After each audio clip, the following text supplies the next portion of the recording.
नमस्कार जी, मैं शिफाली और आप देख रहे हैं the secret of your life. जिंदगी से जुड़े हुए रहस्य। बहुत सारे रहस्यों से प्रोफेसर गुरदीप बड़ा साहब पर्दा उठा चुके हैं, लेकिन बात करते हैं आज बृहस्पतिवार की, बात करते हैं गुरुदेव की, क्योंकि आज बृहस्पतिवार है। बृहस्पतिवार इसलिए है क्योंकि आज मुझे एकदम से याद आया, क्योंकि जब मैं प्रोफेसर गुरदीप बड़ा साहब के घर आई ना, तो पंडित जी ने एक गाथा शुरू की गुरुदेव के ऊपर। तो बड़ी असंभव बात है कि हम जिस बात के ऊपर गाथा करते हैं उस वार का ही दिन होता है। तो हमने शुक्रदेव की बात की, शुक्रवार का दिन आ गया। आज बृहस्पतिवार था, गुरुदेव की बात हो गई। ये प्रोफेसर गुरदीप बड़ा साहब का ऑरा ऐसा है, या उनके घर का एटमॉस्फेयर ऐसा है, या उनके साथ जो लोग रहते हैं उनका ऑरा ऐसा है। समझ नहीं आता हमें कि जिस बार की बात की जाए उसी बार की गाथा आ जाती है। और कई बार देखा कि आपने देखा होगा कि हमारे वेद पुराण चैनल में जब हम बैठे होते हैं, एक गद्दा लगा रखा होता है, उस पर हम बैठते हैं, तो उसके पीछे प्रोफेसर गुरदीप बड़ा साहब ने फूल लगाए हुए हैं। कई बार वो फूल जो है ना, वो है आर्टिफिशियल, लेकिन कई बार ऐसा लगता है वो उनकी पत्तियां हिल रही हैं। मतलब कुछ सूक्ष्म रूहें जो हैं वो भी आ जाती हैं। कहते हैं ना कि अगर 4 व्यक्ति या फिर बहुत ज़्यादा व्यक्ति इकट्ठे हो जाते हैं तो वो सत्संग कहलाता है, सत्य का संग। कि ऐसा ऑरा प्रोफेसर गुरदीप बड़ा साहब का कहना है कि जब आप कहीं चलते हैं और जब कहीं बैठते हैं तो सूक्ष्म रूहें साथ में चलती हैं। कि अगर सत्य की हम बात करते हैं तो अच्छी रूहें हमारे साथ होती हैं, पॉजिटिव रूहें हमारे साथ होती हैं। तो बड़ी अजीब बात है। हम इस बात के ऊपर भी प्रोफेसर गुरदीप बड़ा साहब से चर्चा करेंगे। लेकिन मैं आपको बता दूं, प्रोफेसर गुरदीप बड़ा साहब ने सूर्य देव के बारे में बताया कि सूर्य देव ऐसे ऐसे होते हैं, ऐसा इंसान होता है, हर 11 साल बाद सूर्य देव विस्फोट करता है। लेकिन प्रोफेसर गुरदीप बड़ा साहब ने आपको पता ही अभी वीडियो डाली है, शनिदेव के ऊपर बात की, राहु देव के ऊपर बात की, बुध देव के ऊपर बात की, लेकिन गुरुदेव के बारे में थोड़ी सी बात की कि बृहस्पतिवार होगा, हम गुरुदेव की गाथा गा रहे होंगे और तब एपिसोड करेंगे। तो अगर आप मेरे साथ वीडियो के अंत तक बने रहें, क्योंकि आपको नहीं पता, आपको कहीं ना कोई ऐसा क्लिप आपको मिल जाए जिससे आपकी ज़िंदगी ही संवर जाए। अगर आपको ये वीडियो अच्छी लगती है तो ज़्यादा से ज़्यादा लोगों तक शेयर कीजिए, क्योंकि ताकि आपका तो भला हो ही हो और दूसरों का भी हो सके। तो हम आज गुरुदेव के बारे में चर्चा करेंगे, लेकिन पहले हम स्वागत कर लेते हैं प्रोफेसर साहब का। प्रोफेसर साहब, आपका बहुत बहुत स्वागत है। नमस्कार प्रोफेसर साहब, मैंने अभी बात की, आज बृहस्पतिवार है, आज गुरुवार है, तो आपने नया चैनल जो है चलाया है वेद पुराण। आप रोज उसके लिए पूजा पाठ आराधना करते हैं, क्योंकि ये आप लोगों का भला कर रहे हैं, सिर्फ आपका कुछ लेना देना नहीं है। मुझे पता है कि आपने कम से कम बहुत खर्चा कर दिया, मुझे भी नहीं पता कितना खर्चा आपका हो चुका है, लेकिन आपका कुछ लेना देना नहीं है। आप सिर्फ लोगों का भला करना चाहते हैं, क्योंकि आपने तो सुनना ही सुनना है, लेकिन आप चाहते हैं मेरे साथ साथ सारी दुनिया सुने, क्योंकि आप दुनिया नहीं बोलते, क्लाइंट नहीं बोलते, कस्टमर नहीं बोलते, आप उनको अपना परिवार बोलते हैं। तो आप अपना भला करते करते आप दूसरों का भला कर ले। इंसान ऐसा ही होना चाहिए जो अपना भला करे तो करे, दूसरों का भी साथ में करे। तो इसीलिए प्रोफेसर साहब, हम सब आपको गुरुजी बोलते हैं। तो ऐसे ही हमारे पंडित जी जो आपको भी गुरुजी ही बोलते हैं। तो प्रोफेसर साहब, 2 बातें पहले रखूंगी और गुरुदेव के बारे में बाद में चर्चा करूंगी, क्योंकि एक तो जब हम बैठते हैं आपके साथ तो पता नहीं क्या ऑरा होता है। जिस देव की हम बात करते हैं उसी दिन का वार होता है। वो एनर्जी, वो सूक्ष्म रूहें, वो पत्तों का हिलना, वो पंछियों का चहचहाना उस देर के लिए, उस टाइम के लिए रुक जाता है। समझ नहीं आता, आपका जब पाठ खत्म होता है तभी पंछी चहचहाना शुरू कर देते हैं, कां कह करना शुरू कर देते हैं। और पंडित जी जो आपको गुरुजी बोलते हैं, आप उनको गुरुजी बोलते हैं। ये बात भी मुझे समझ नहीं लगती, आप थोड़ा सा विस्तार से हमें समझाइए। बहुत सब पूछा सवाल जी आपने बात की। जब हम पाठ पे बैठते हैं, सुबह आज बैठे हुए थे, आज गुरु की बात चली, तो शिफाली जी ने सोचा नीचे जाकर हम गुरु से ही के ऊपर ही आज एपिसोड करेंगे, क्योंकि शनिदेव के ऊपर हमने एपिसोड किया हुआ है, बुध देव के ऊपर किया हुआ है, सूर्य देव के ऊपर किया हुआ है, लेकिन गुरुदेव के ऊपर आपने थोड़ी सी बातें बताई हैं, पूरी बातें आपने कभी नहीं बताई जी। आज गुरुदेव के ऊपर बात करेंगे। चलो पूछते हैं, देखते हैं क्या क्वेश्चन पूछा है। लेकिन पहले जो इन्होंने सवाल किया है कि ऐसा क्यों कि जब हमारे ना छत के ऊपर कां बहुत रहते हैं, चिड़ियाँ चहचहाती हैं, मेरे साथ कां खेलते भी हैं, मैं जाके दिखाऊंगा आपको, तो ये कैमरामैन आपको दिखाएगा। तो कई दफ़ा तो कैमरामैन खुद मैं बन जाता हूँ, मैं खुद ही सेटिंग करने लगता हूँ सब कुछ। और जब हम गाथा की बात आती है, जब हम बैठ के पाठ सुनते हैं तो जो कान जो शोर मचाते हैं वो भी बंद हो जाते हैं, हवा जो तेज़ चलती है वो भी उस वक्त बंद रहती है, क्योंकि सारी रात तो हवा चलती रहती है। जब हम बैठते हैं आसन लगाते हैं तो उससे पहले हवा चलती है, उसके बाद हवा भी बंद हो जाती है। लेकिन जब हम चिड़ियों की चहचहाहट सुनते हैं उस वक्त चिड़ियों की चहचहाहट भी बंद हो जाती है। पता नहीं क्या बात है, ये 1.5 घंटे में हमें कोई डिस्टर्बिंग नहीं होती। हाँ, कई दफ़ा लाइट जरूर चली जाती है, वो जनरेटर अपने आप खुद ब खुद चलने लगता है। वो तो कहते हैं ना, क्या कर सकते हैं, वो तो भगवान की कृपा है, कुछ ना कुछ रुकावट तो आती है, लेकिन खुद ब खुद अपने आप चल पाता सब कुछ। हमें नहीं कुछ पता चलता हमें, यानी कि 70-80 एपिसोड हमारे हो चुके हैं वेद पुराण के, अभी 3-4 रिलीज़ हुए हैं। इस 70-80 एपिसोड में हम कभी डिस्टर्ब नहीं होते। लेकिन पहले हम नीचे बैठते थे, लाइटें हमारे, जैसे कि हम नीचे बैठे रूम में बैठे हैं, लाइटें हमारे आंखों में पड़ रही हैं। जब भी जितनी भी हम लाइटों में रहते हैं सिर के बाल झड़ जाते हैं, आंखें कमज़ोर हो जाती हैं लाइटों में रहते हैं। इसलिए हमने 1.5 घंटा लगातार ऊपर बैठना होता है। तो हम कुदरती हवा में बैठते हैं, कुदरती चानने में बैठते हैं, कोई लाइट नहीं लगाते, कुछ नहीं लगाते। लेकिन जो फुल गुलदस्ते लगाते हैं पीछे, वो आर्टिफिशियल है, हम नीचे से उठा कर रख देते हैं, कहते थोड़ी सा चलो पीछे पिक्चर अच्छी लगेगी, तो इसलिए हम गुलदस्ते रख देते हैं। लेकिन जब हम पाठ सुन रहे होते हैं हमारे गुलदस्ते गिर भी जाते हैं अपने आप ही। लेकिन इतने बड़े बड़े गुलदस्ते गिर पता नहीं कैसे जाते हैं, वो पता नहीं कैसे गिर जाते हैं, और हवा भी नहीं होती इतनी ज़्यादा। लेकिन छोटा सा हमने फ़ैन लगा रखा है, बिल्कुल छोटा सा, बिल्कुल आवाज़ ना आवे, नहीं तो आवाज़ कैमरा बहुत जल्दी लाइट को और आवाज़ को बहुत जल्दी पकड़ लेता है। इसलिए हम बहुत दूर लगाते हैं, थोड़ी सी हवा आनी चाहिए, क्योंकि कुदरती लाइट में बैठते हैं तो कुदरती फ़ैन के पीछे बैठते हैं तो हवा तो आनी चाहिए, थोड़ी सी मज़ा आता है। आपको पता ही है सावन का महीना चल रहा है, भादों का महीना आने वाला है, तो भादों के महीने में ह्यूमिडिटी थोड़ी सी बढ़ जाती है, सावन के महीने में ह्यूमिडिटी बारिश की वजह से बड़ी होती है, तो फ़ैन लगाना पड़ता है। लेकिन कुदरती हवा इसलिए हम लेते हैं, हमारी आंखें कमज़ोर ना हो, बाल कमज़ोर ना हो। जिसके बाल झड़ते हैं वो लाइटों में ज़्यादा बैठते हैं, इसलिए बाल झड़ते हैं। जिसके बालों की कमज़ोरी है वो ऑक्सीजन बालों के नहीं देते, और सबसे बड़ा कारण यही है आँखों का और बालों का झड़ना, स्किन की प्रॉब्लम। अगर वो लाइट में नहीं रहते, कुदरती लाइट में, अगर वो कहते हैं ना अपनी लाइट में बल्ब जगा कर रहते हैं, ट्यूब जलाकर ट्यूब में रहते हैं, तो इससे आंखें कमज़ोर होती हैं, चमड़ी के रोग लगते हैं और बाल भी जल्दी झड़ जाते हैं। ये बातों बातों में बात आई तो मैंने पूरी की। तो इसलिए तो हम जब बात करते हैं तो वो गुरुजी मुझे क्यों बोलते हैं, कहते जिसके पास ज्ञान होता है वो गुरु कहलाने के काबिल होता है। वैसे मैं तो कभी नहीं मानता कि मेरे पास ज्ञान है, लेकिन हमारे पंडित जी को पता है कि वो जो भी कठिन से कठिन क्वेश्चन पूछते हैं हमसे, उनका जवाब मैं बड़े प्यार से और बड़ी आसानी से दे देता हूँ, इसलिए वो मुझे गुरुजी बोलते हैं। तो मैं उनको गुरुजी इसलिए बोलता हूँ क्योंकि वो वेद पुराणों का ज्ञान जानते हैं या हमें सुनाते हैं। जो इंसान हमें कोई भी पाठ सुनाता है, हमें ज्ञान देता है, वो गुरु कहलाने योग्य होता है, इसलिए मैं उसे गुरु बोलता हूँ। वो मुझे गुरु इसलिए बोलते हैं कि इनके पास ज्योतिष का बहुत ज्ञान है, वो इसलिए मुझे गुरुजी बोलते हैं। गुरु तो वो होता है जो ज्ञान की बातें करे। ये नहीं कि मैं बड़ी बड़ी दाढ़ी रख लूँ और चोला डाल लूँ तब मैं गुरु बन जाऊँ। मैं गुरु तो हूँ ही नहीं, मैं कभी हूँगा भी नहीं। लेकिन मैं नहीं मानता कि मेरे पास ज्ञान है, लेकिन लोग कहते हैं, मेरे पंडित जी भी बोलते हैं कि आपके पास ज्ञान है, सभी बोलते हैं। लेकिन अभी ज्ञान बहुत दूर है, अभी तो मेरा बहुत कुछ सीखना बाकी है। बताइए शिफाली जी, और क्या क्वेश्चन है आपका? जी प्रोफेसर साहब, आज बात आती है गुरुदेव के ऊपर। बहुत बड़ा ग्रह है गुरु, लेकिन प्रोफेसर साहब आपको पता है दूसरे घर का कार का गुरु है, पंचम घर का कार का गुरु है, सप्तम घर का लड़कियों के लिए कार का गुरु है, और 9वें घर का कार का भी जो है वो गुरुदेव ही हैं। और 11th हाउस जिसे 11वां घर हम बोलते हैं आय का, उसका कार का भी जो है वो गुरुदेव ही हैं। आपकी प्राशर ज्योतिष प्रोफेसर साहब आप ही बोलते हैं, प्राशर ज्योतिष का बेसिक सिद्धांत है कारक भाव भाव नाश्य, यानी कि दूसरा घर संचित धन का, कुटुंब का, परिवार का, उसका धन नाश, परिवार, बच्चे की या विद्या की प्राप्ति गुरुदेव से होती है, लंबी यात्रा या भाग्य उदय वो गुरुदेव से होता है, और जो आय वो गुरुदेव से आती है।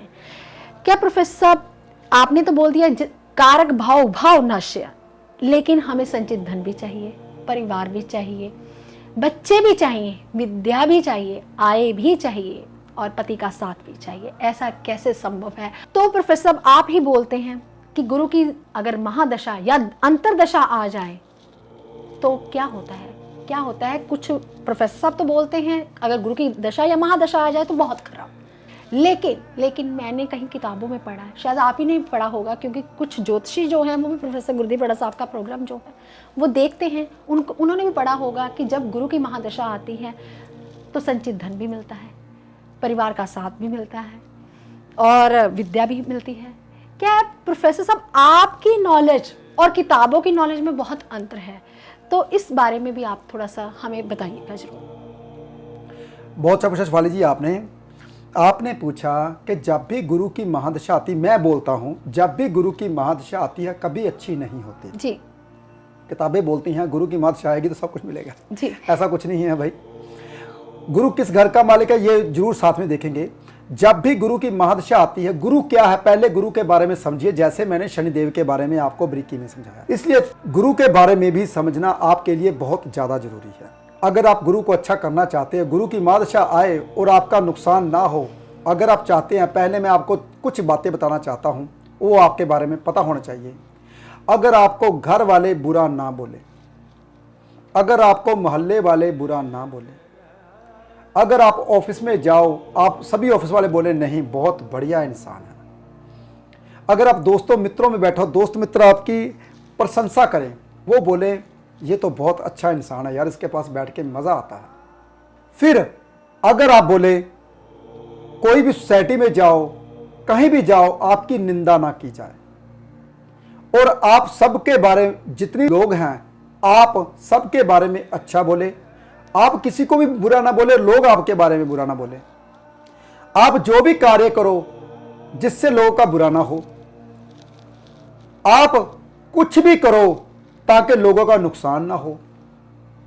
तो शिफाली जी ऐसा बंदा तो इस दुनिया में भगवान ही होगा ना। जी बिल्कुल बिल्कुल। तो भगवान ही गुरु बनाना चाहते हैं आपको।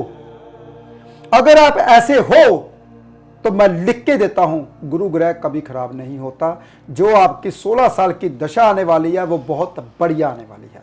लेकिन अगर आप किसी का बुरा करते हो, किसी से सामान उठाते हो, पैसा नहीं देते, किसी का हमेशा सबको बुरा बोलते हो, घर वालों को बुरा बोलते हो, मोहल्ला गली वाले को कहते हो ये कूड़ा करकट कैसे रखा, ऐसा कैसे कर, इरिटेट करते हो सबको, तो इसका ये मतलब है गुरुदेव आपको सुधारने के लिए आए हैं। जैसे कि शनिदेव आते हैं, वो पहले 8 साल मेरे ऊपर भी गुरु की महादशा आई थी। मैं भी पहले फाइनेंस का काम करता था, रहता था, और जब लुधियाना में नया नया आया तो सब कुछ खत्म हो गया था मेरा। पहले 16 साल की महादशा होती है, 8 साल मेरे बहुत ज़्यादा खराब गए, 7 साल बहुत ज़्यादा खराब गए। जब मैं लुधियाना में आया तो मैंने गुरु का ज्ञान लिया। ज्योतिष तो मेरे पास पहले ही थी, लेकिन मैंने और ज्ञान लिया ज्योतिष का, लेकिन मैंने और माना समझा कि जब तक गुरुदेव तो मेरे चल रहे हैं, अभी 9 साल पड़े हैं, तो इसका ये मतलब है कि मेरा तो बहुत ख़राब जाने वाला है। इसका ये मतलब है कि मेरे साथ तो बहुत बुरा होगा, तो मैं बुरा होने नहीं दूंगा। मैंने विद्या अच्छे ढंग से पढ़नी शुरू की, किसी को बुरा बोलना बंद कर दिया। जो चलता है चलने दीजिए, भगवान के हाथ में है। दान पुण्य कुंडली के मुताबिक करना शुरू कर दिया मैंने।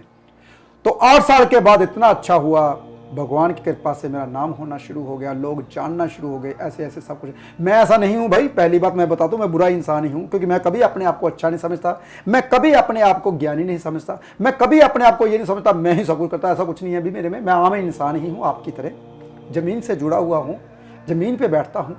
और पहले कुर्सी पे, अब कुर्सी पे इसलिए बैठता हूँ क्योंकि कैमरा जो होता है ना वो ऊपर होता है, तो अगर मैं ज़मीन पे बैठ जाऊँगा ना तो कैमरा मेरे को ऐसे करना पड़ेगा जैसे मैं सुबह पाठ के ऊपर बैठता हूँ, इसलिए मुझे चेयर लगानी पड़ती है अभी।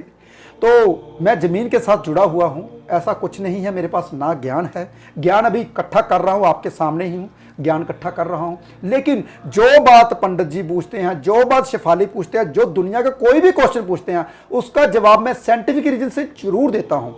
वो इसलिए देता हूँ ताकि आपको पता चले कि ज्योतिष हमारी सत्य थी, सत्य है, सत्य रहेगी। मैं हर एपिसोड में ये बात बोलता हूँ, साथ में ये भी बोलता हूँ हम जैसे ज्योतिषियों को ज्योतिष नहीं आती, वो अलग बात है।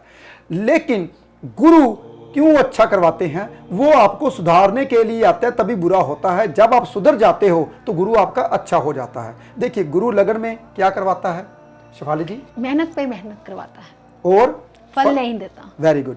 मेहनत पे मेहनत करवाता है, फल नहीं देता। वो क्या करवाता है? मेहनत करवा के आपको अपनी तरह बनाना चाहता है। कहता सत्य बोल, कम पैसा आएगा तो भगवान के साथ जुड़ा रहेगा। आपको पता है जब गुरु की बादशाह आती है, गोल्ड तक बिक जाता है, सब कुछ बिक जाता है।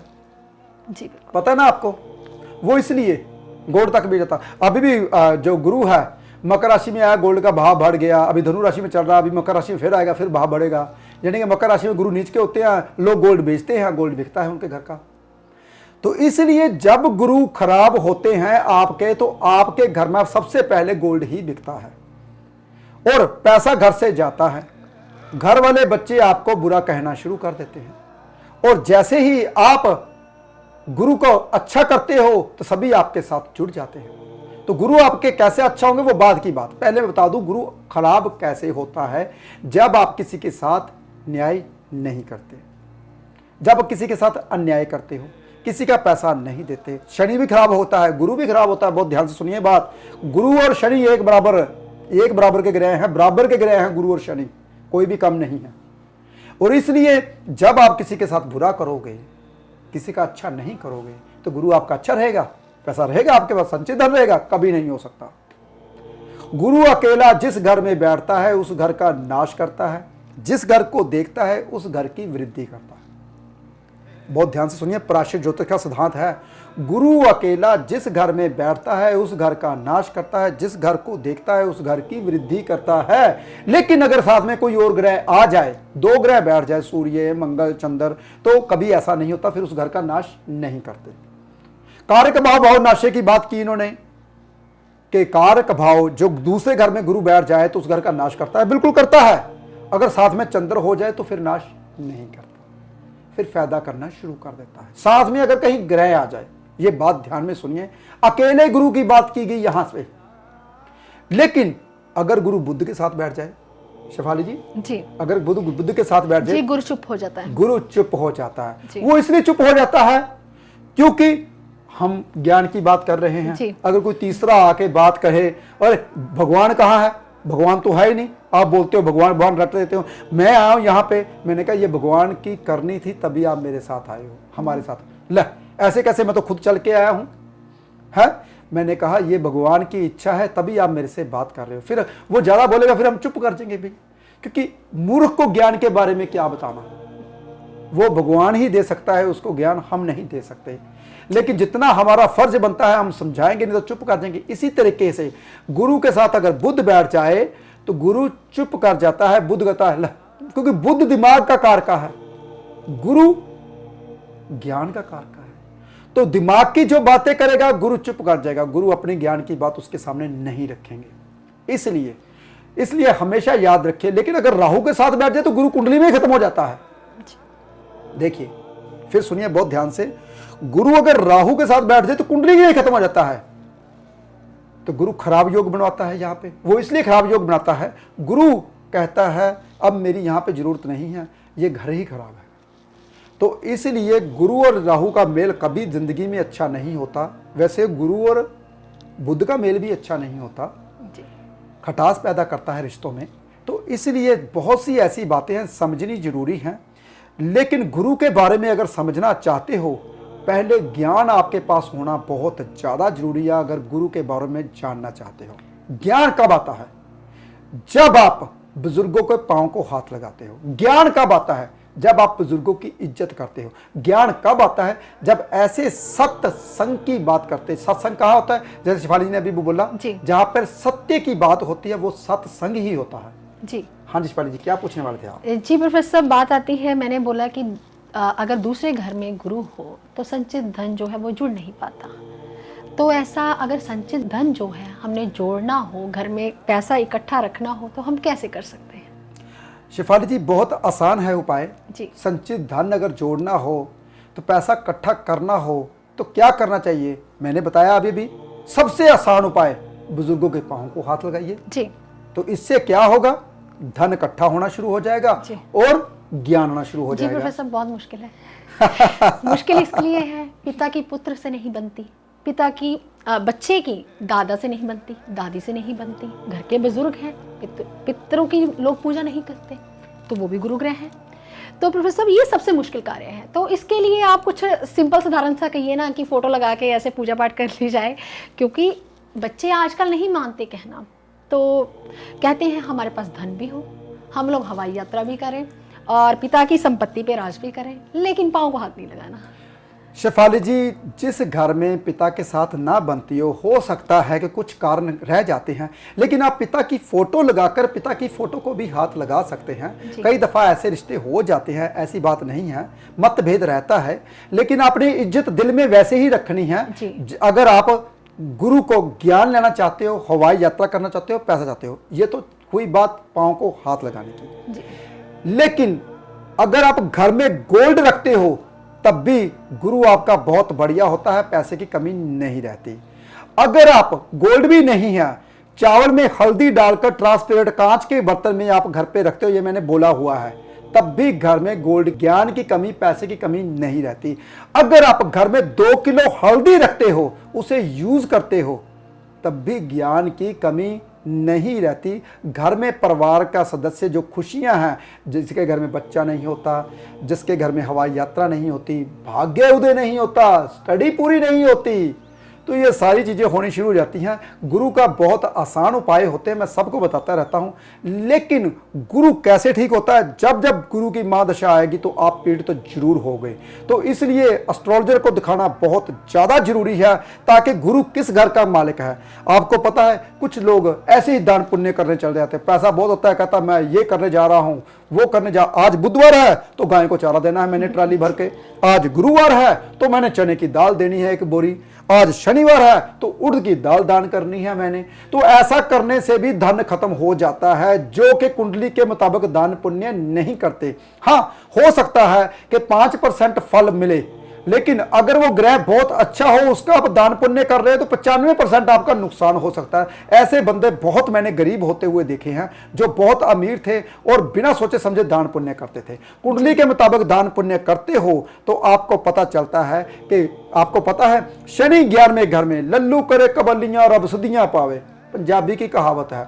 जैसे कि वो कुछ भी काम करे, भगवान कहता है तेरा काम सत्य होगा, जब शनि 11वें घर में हो। लेकिन उड़द की दाल दान देने से नुकसान होता है, वो शनि खराब होना शुरू हो जाता है। शनि देव जब 7वीं राशि में आ जाए तब भी उड़द की दाल दान नहीं करनी चाहिए। उच्च के शनिदेव बैठे हुए हैं। ऐसे ही 4 नंबर राशि के गुरुदेव चंद्र के साथ 9वें घर में आ जाए तो चने की दाल कभी दान नहीं करनी चाहिए। तो ऐसे आप कौन सा दान कर रहे हो, क्यों कर रहे हो, कैसे कर रहे हो, ऐसे एस्ट्रोलॉजर को कुंडली दिखानी बहुत ज़्यादा जरूरी है। अगर आप बिना सोचे समझे दान करते हो तो नुकसान भी भोगना पड़ता है। वो आपको देखा होगा आपने, बहुत अमीर लोग थे, बहुत दान पुण्य करते थे, लेकिन सब कुछ खत्म हो गया। क्यों खत्म हो गया भाई? कैसे खत्म हो गया? वो इसलिए खत्म हो गया, बिना सोचे समझे आपने दान किया। कभी नहीं बिना सोचे समझे दान करना, आपने कुंडली दिखाकर ही हमेशा दान करना। जी प्रोफेसर साहब, अगर कहीं ना कहीं कुंडली में गुरु ग्रह खराब हो तो प्रोफेसर साहब कभी देखा है आपने, पिता इतना तरक्की कर गया, इतना राइज कर गया, नाम कर गया, 7 पुश्ते बैठ के खाएं तब भी पिता की संपत्ति ना खत्म हो पाए, लेकिन वही पिता का वही पुत्र, कहते हैं कि कहीं ना कहीं कुंडली में गुरु ग्रह खराब हो, पिता या फिर पुत्र ही तरक्की करता है, या फिर पुत्र का इतना नाम होगा लेकिन पिता ने कभी काम नहीं किया होगा। क्या प्रोफेसर ऐसा होता है? क्या गुरु अगर कुंडली में खराब हो, क्या कुंडली दिखाकर हम ये जान सकते हैं कि हमारा बच्चा किस राह पे जाएगा? और पिता या पुत्र वाली कहानी ऐसे कभी सत्य ना हो, क्योंकि पिता अपनी जगह, पुत्र अपनी जगह, क्योंकि आगे जो है वंश वृद्धि चाहिए, आगे जो है बिजनेस चाहिए। तो ऐसा अगर कुंडली में कहीं खराब हो तो आप क्या कहेंगे इसमें?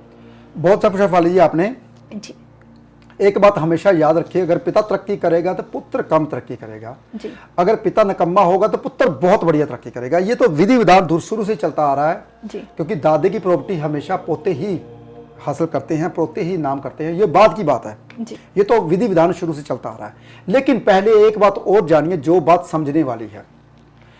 जिस घर में दरिद्रता शुरू से है, चल रही है, दरिद्रता जिस घर में शुरू से चलती आ रही है, उस घर के बच्चे कभी पढ़ नहीं पाते जी।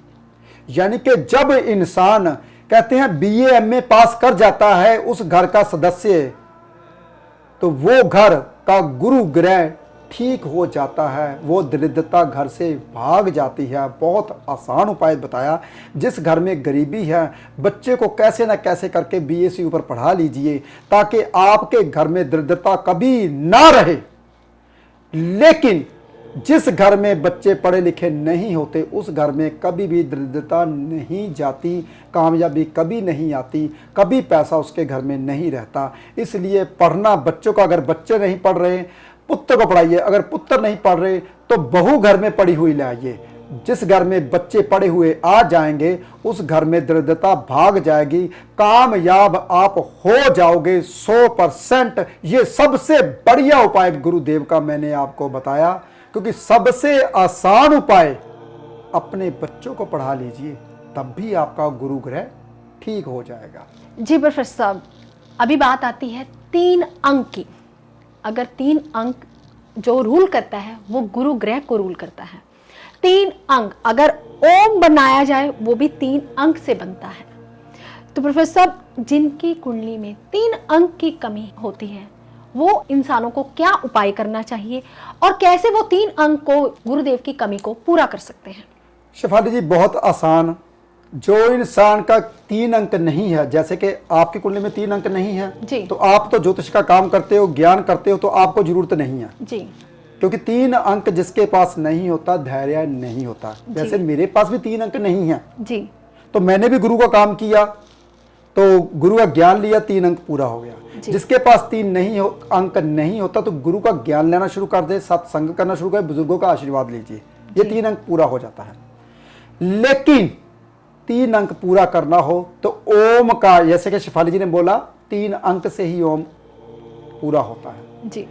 तो 3 अंक आपके घर में पूरा हो सकता है। जैसे मैंने पहले बताया, चावल हल्दी वाले, गोल्ड, ये सभी चीज़ें आप रख सकते हो, इससे आपका 3 अंक पूरा होता है। नहीं तो इस उंगली में 3 अंक लिख सकते हो, गुरु की उंगली में बहुत से उपाय होते हैं। इस उंगली में गोल्ड का छल्ला डाल सकते हो, जिसको पुखराज मिलता है वो तो बहुत लकी है, वो पुखराज स्टोन डाल सकते हैं, 3 अंक पूरा हो जाता है। प्रोफेसर, बहुत अच्छे ढंग से आपने लोगों को समझाया गुरु ग्रह के बारे में। फिर भी कुंडली दिखाकर ही आपको गुरु की चीज़ों का दान करना चाहिए, ऐसे नहीं गुरु की चीज़ों का जो है दान करना चाहिए। अगर आपकी कुंडली में भी है गुरु ग्रह की कमी तो प्रोफेसर गुरुदेव बड़ा साहब ने बहुत जर्नल उपाय बताए। ये तो जर्नल उपाय हैं, लेकिन फिर भी कुंडली दिखाकर ही आपको पता चलेगा कि कौन से ग्रह की आपकी कमी है, तो उसके लिए आपको कुंडली दिखानी ही पड़ेगी। अगर आपको ये एपिसोड अच्छा लगता है तो ज़्यादा से ज़्यादा लोगों तक शेयर कीजिए ताकि दूसरे लोगों का भी भला हो सके। आप खुश रहें, स्वस्थ रहें। आज के लिए इतना ही। नमस्कार।